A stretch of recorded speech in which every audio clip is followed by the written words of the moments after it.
நமசிவாய. அதாவது நத்தம் என்கிற இடம், பாலாறு பக்கத்தில் உங்களுக்கு வந்து ஈசிஆரில் பாலாறு இருக்கு இல்லையா, அந்த பாலாறுக்கு பக்கத்திலே இருக்கக்கூடிய நத்தம் என்கிற ஒரு கிராமத்தில் இருக்கக்கூடிய ஒரு 1200 ஆண்டுகளுக்கு பழமையான ஒரு சிவன் கோயிலுக்கு தான் வந்திருக்கோம். இந்த சிவன் கோயிலும் பார்த்தோம்னா நம்ம வந்து ஏற்கனவே பல சிவன் கோயில்களை பார்த்து வருவது போல் இந்த சிவன் கோயிலும் கும்பாபிஷேகத்துக்காக வெயிட் பண்ணுது. அதிகப்படியாக முகலாய ஆட்சியின் போது சிதைக்கப்பட்ட கோவில் அப்படின்ற மாதிரியான விஷயமாக இந்த ஒரு கோயிலை சொல்லலாம். இந்த கோயிலுடைய பெருமைகள் அப்படிங்கிறது வந்து ஒன்றோ இரண்டோ சொல்லி நம்ம வந்து அடுக்க முடியாதுன்னு வச்சுக்கோங்களேன். அந்த அளவுக்கு உண்டான மிகப்பெரிய ஒரு சாநித்தியம் வாங்கிய இருக்கக்கூடிய ஒரு கோயில் அப்படின்ற மாதிரியான விஷயமாக சொல்லலாம். இந்த கோயிலிலே இருக்கக்கூடிய சிவன் மட்டும் அல்லாமல் இங்கே வந்து கிட்டத்தட்ட பக்கத்திலேயே வந்து காசி கைலாசநாதர் கோயில் இருக்கிறது. அந்த ஏரிக்கு நடுவில் இருக்கக்கூடிய கைலாசநாதர் கோயில், சிவன் கோயில் இருக்கிறது. அது தவிரவும் வந்து பார்த்தோம்னா கிட்டத்தட்ட ஒரு 5 விதமான லிங்கங்கள் இந்த கோயிலை சுற்றி கிடைத்திருக்கின்றன. மொத்தமாக ஒரு 7 விதமான அஷ்டவிடத்தலங்கள் அப்படிங்கிற மாதிரியான விஷயமாக இருக்கலாம் அப்படின்ற மாதிரியும், அதே மாதிரி அது வந்து சப்த விடத்தலங்களாக இருக்கும் அல்லது அஷ்டவிடத்தலங்களாக இருக்கும் அப்படின்ற மாதிரியான விஷயமாக கூட வந்து ஒரு டவுட் இருக்கு. இந்த ஒரு 5 விதமான லிங்கங்களை பஞ்சபூதங்களும் வந்து வழிபட்டதாக ஐதீகம். இங்கே அந்த கோயிலில் வந்து பார்த்தோம்னா மிக மிக முக்கியமாக ஒரு விஷயமா சொல்லணும்னா, நந்தி வந்து சிவன் வந்து அவருக்கு வந்து ஏற்பணிக்கக்கூடிய பணி அப்படின்ற மாதிரியான ஒரு விஷயமாக இந்த கிராம மக்களை, இந்த உலகத்தை காப்பதற்காக அவரை வந்து நீ எப்பொழுதுமே அந்த ஒரு பணியை செய்து கொண்டிரு அப்படின்ற மாதிரியான விஷயமாக சொல்லியிருக்கிறார். அதனால அவர் வந்து பார்த்தோம்னா எல்லா கோயில்லையுமே உங்களுக்கு வந்து சுவாமியை பார்த்துட்டு நந்தி உட்காந்துருப்பார். இந்த ஒரு கோயிலை மட்டும் பார்த்தோம்னா வந்து வாசலை நோக்கி, அதாவது கிராமத்தை நோக்கி, மக்களை நோக்கி நந்தி உட்காந்துருப்பார்னு வச்சுக்கோங்களேன். அது மாதிரியாக நிறைய ஒரு அற்புதங்களும் அதிசயங்களும் வாய்ந்த ஒரு கோயில் இந்த கோயில். இந்த கோயிலை பற்றி, இந்த கோயிலே இருந்து கோயிலை வந்து முழுமூச்சாக கோயிலே இது அப்படின்ற மாதிரியான விஷயமா இருந்து கொண்டிருக்கு. சிவாச்சாரியிடம் வந்து இன்னும் வந்து பல்வேறு விஷயங்களும் கேட்கலாம்.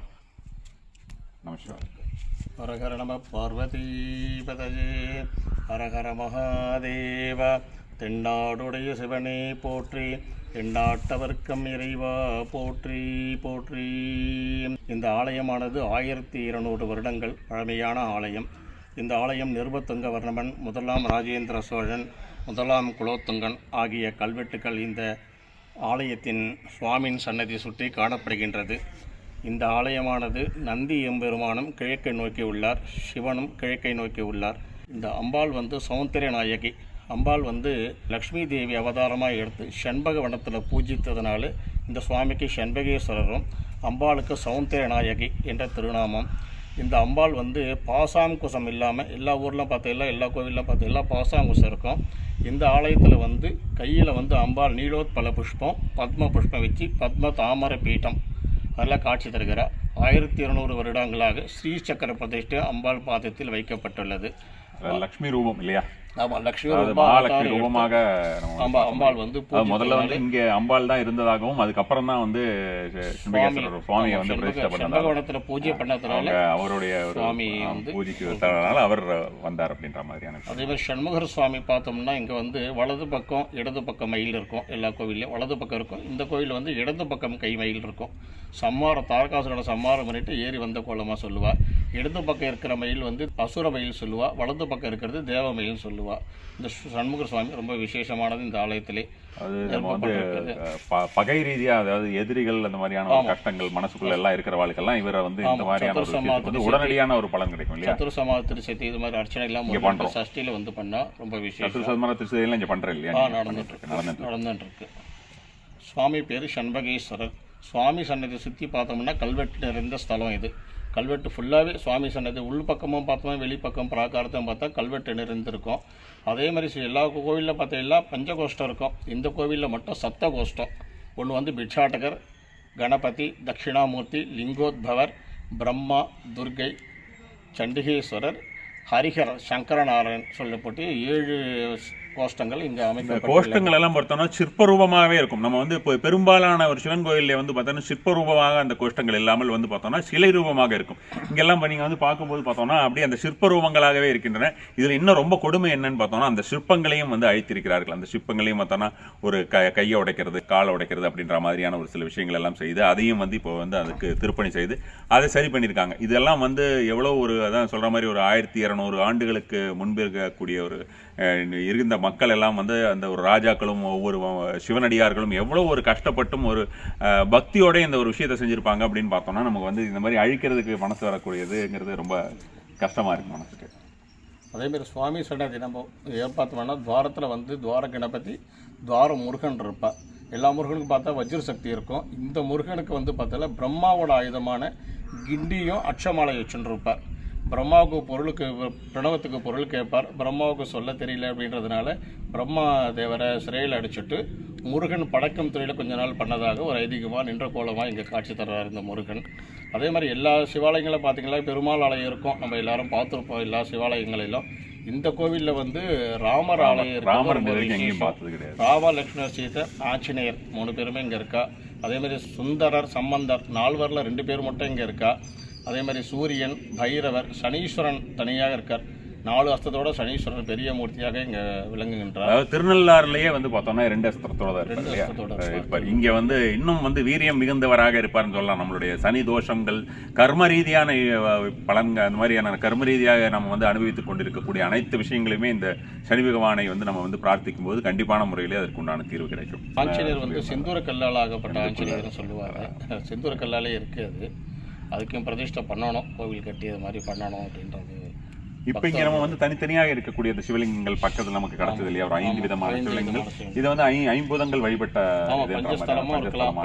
பஞ்சபூதங்கள் வழிபட்ட தலங்களா, அப்போத்தி வாயுன்னு சொல்றோம் இல்லையா, சிதம்பரம் மாதிரி எல்லாம் அது மாதிரியும். இப்ப இதை வந்து இங்க பிரதிஷ்டை பண்ற மாதிரியான மாதிரி தான் இருக்கும். சின்னதா ஒரு ஷீட்டாவது போட்டு அணையாம அளவுக்கு ஒரு இது பூஜைகள் நடக்கணும் அப்படின்றது தான். பக்தர்கள் பெரும் முயற்சினாலே இந்த கோவில் திருப்பணிலாம் நடந்துட்டு இருக்கு.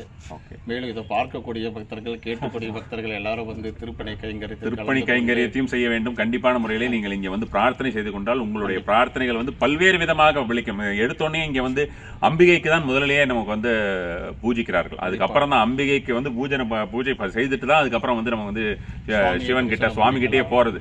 ஸோ அப்போ அம்பிகை வந்து மகாலட்சுமி ரூபம் அப்படின்ற மாதிரியான ஒரு முறையில இங்க இருக்கக்கூடிய அம்பிகை ஸ்ரீசக்கரம், ஆமா, தொழில் அபிவிருத்தி ஆகட்டும், நம்மளுடைய கடன் ரீதியான பிரச்சனைகள் எல்லாமே வந்து ரொம்ப ரொம்ப ஃபாஸ்டா இதாகும். நீங்கள் எடுத்து வைக்கக்கூடிய ஒரு சின்ன ஒரு செங்கலாவது சரி இந்த கோயிலுக்கு கண்டிப்பான முறையில உதவும்னு வச்சுக்கோங்களேன். நீங்களும் சரி, அல்லது இதை வந்து உங்களுடைய ஃப்ரெண்ட்ஸோ இல்லை உங்களுடைய குடும்பத்தார்களுக்கோ எல்லாம் நீங்க வந்து அவங்களுக்கு செய்ய சொல்றீங்க அப்படின்ற மாதிரியான ஒரு முறையாக இருந்தாலும் கண்டிப்பான முறையிலே அதற்குண்டான நற்கர்ம பலன்கள் வந்து உங்களுக்கும் கிடைக்கும். அதனால கண்டிப்பா இந்த கோயிலை வந்து மிஸ் பண்ணவே கூடாத ஒரு கோயில் அப்படின்ற மாதிரியான விஷயமாக வைத்துக் கொள்ளுங்களேன். சில இன்னும் ரொம்ப காலங்கள் வந்து பார்த்தோம்னா இந்த கோயில் வந்து இந்த மாதிரியான ஒரு நிலையில இருக்காது. ஒன்ஸ் கும்பாபிஷேகம்லாம் ஆகி முடிஞ்சிருச்சுன்னா அதுக்கப்புறம் இந்த கோயில்களில் வந்து நமக்கு வந்து கூட்ட நெரிசல் தாழ முடியாத ஒரு சூழ்நிலை கண்டிப்பான நிலையிலே வரலாம்.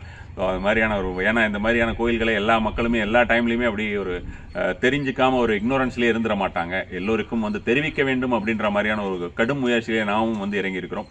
அதனால இந்த ஒரு விஷயத்தை வந்து கண்டிப்பாக மறக்காம நீங்க வந்து செய்ய வேண்டிய ஒரு விஷயமாக உங்களுடைய கடமையாக கருதுங்கள். இன்னொரு முக்கியமான ஒரு விஷயம் என்னன்னு பார்த்தோம்னா, இப்ப லிங்கோத்பவர் பார்த்திருப்பீங்க எல்லாருமே வந்து சிவனுக்கு பின்னால் இருக்கக்கூடிய லிங்கோத்பவர். அந்த சிவனுக்கு பின்னால் இருக்கக்கூடிய லிங்கோத்பவருடைய கதையை எல்லாருக்கும் உங்களுக்கு எல்லாம் தெரியுமா அப்படின்ற மாதிரியான விஷயம் எனக்கு தெரியல. அந்த கதையை ரொம்ப அருமையா சொன்னார் அந்த லிங்கோத்பவரோட கதை. அதாவது லிங்கோத்பவர் இருக்கும்போது பார்த்தோம்னா அவருக்கு உச்சியும் தெரியாது காலும் தெரியாது அப்படின்ற மாதிரி, இந்த ஒரு சுவாமியோடைய காலும் பாதமும் தெரியாது, அடி முடி தெரியாதவர் அப்படின்ற மாதிரி. லிங்கோத்பவருடைய விஷயத்துல வந்து பார்த்தோம்னா வெறும் லிங்கோத்பவர் தான் நம்மளுடைய சிவன் கோயில் எல்லாம் பார்த்திருப்போம் இல்லையா. இங்க வந்து லிங்கோத்பவருக்கு வந்து பார்த்தோம்னா மேல வந்து கருடன் வந்து பறப்பது போலவும் கீழே வந்து வராகமூர்த்தி இருப்பது போலவும் ஒரு விஷயம் இருக்கு. சரி, இந்த மாதிரி விஷயம் நானும் பார்த்ததே இல்லை எங்கேயுமே. அதனால அவர்கிட்ட கேட்டிருந்தேன். இப்போ ரொம்ப இன்ட்ரெஸ்டிங்காகவும் இருந்தது. ரொம்ப நம்ம கண்டிப்பான முறையிலே நம்ம எல்லாம் தெரிஞ்சு கொள்ள வேண்டும். ஒவ்வொரு விஷயங்கள் ஏன் வந்து பிரம்மாவுக்கு கோவில் இல்லை, ஏன் வந்து தாழம்பு வந்து நம்ம சிவனுக்கு சாத்துறது இல்லை அப்படின்ற மாதிரியான விஷயங்கள்லாம் இந்த ஒரு கதைக்குள்ளேயே வந்து விடுகிறதுன்னு வச்சுக்கோங்களேன். இந்த கதை அப்படின்ற மாதிரியான விஷயமாக இல்லாமல் நம் வாழ்க்கைக்கு ஒரு பாடம் அப்படின்ற மாதிரியான விஷயமாகவும் நம்ம வந்து பார்க்கலாம். அதாவது வந்து தவறான விஷயங்களை, பொய்யான விஷயங்களை, ஒரு மாயைக்கு ஆசைப்பட்டு நம்ம வந்து சில விஷயங்களை செய்துவிடக்கூடாது அப்படின்ற ஒரு விஷயம் உணர்தலும் இந்த ஒரு விஷயத்துல இருக்கு. பெருமாளுக்கும் பிரம்மாவுக்கும் சண்டை, யார் தான் பெரியவா அப்படின்றது மாதிரி போட்டி போட்டுன்னு வந்துடுறா. அப்போ சுவாமி கிட்ட வந்து கேட்க சொல்ல, சுவாமி வந்து என் சிரசை யார் பார்க்குறாளோ, தலையை யார் பார்க்குறாளோ அப்படின்னு சொல்லிட்டு கட்டிலிடுறார். பாதத்தை யார் பார்க்குறாளோ அவள் தான் பெரியவா அப்படிங்கிற மாதிரி சிவன் சொல்கிறார்.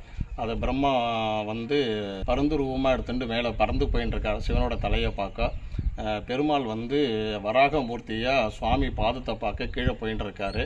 அது மாதிரி இப்போ விஷ்ணுவால் பாதத்தை பார்க்க முடியல, வந்து அவர் தவறுதலை ஒத்துக்கிறார், வந்து என்னால் பாதத்தை பார்க்க முடியல உங்கள் பாதத்தை அப்படின்னு.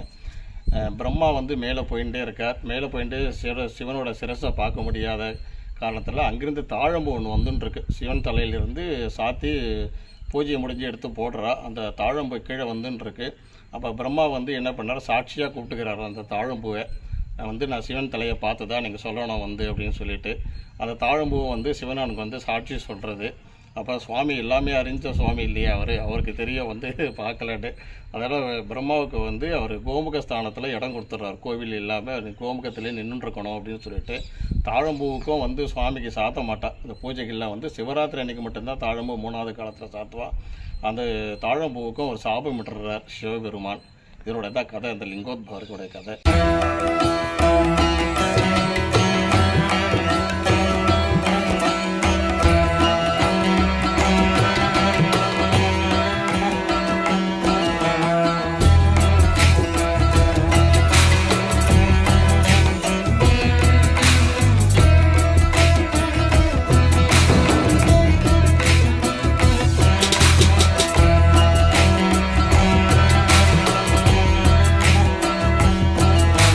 அதாவது பழங்கால கோயில்கள், முக்கியமாக பல்லவ கோயில்கள் எல்லாம் பார்த்தோம்னா இந்த ஏரியா, அதாவது மகாபலிபுரம், கல்பாக்கம், பாண்டிச்சேரி வரைக்குமே பார்த்தோம்னா இருக்கக்கூடிய பழங்கால கோயில்கள், 1000 வருடத்துக்கு மேல் இருக்கக்கூடிய கோயில்கள் எல்லாம் இந்த ஜேஷ்டா தேவி வழிபாடு அப்படின்ற மாதிரியான விஷயம் இருக்கிறது. நேற்று கூட ஒரு 5000 ஆண்டு பழமையான சிவன் கோயில் இப்போ கட்டிக்கிட்டு இருக்காங்க. அதுக்கு உண்டான ஒரு வேலைகளை என்ன உங்களால் செய்ய முடியுமோ செய்யுங்கள் அப்படின்ற மாதிரியான ஒரு பதிவு போட்டிருந்தேன்.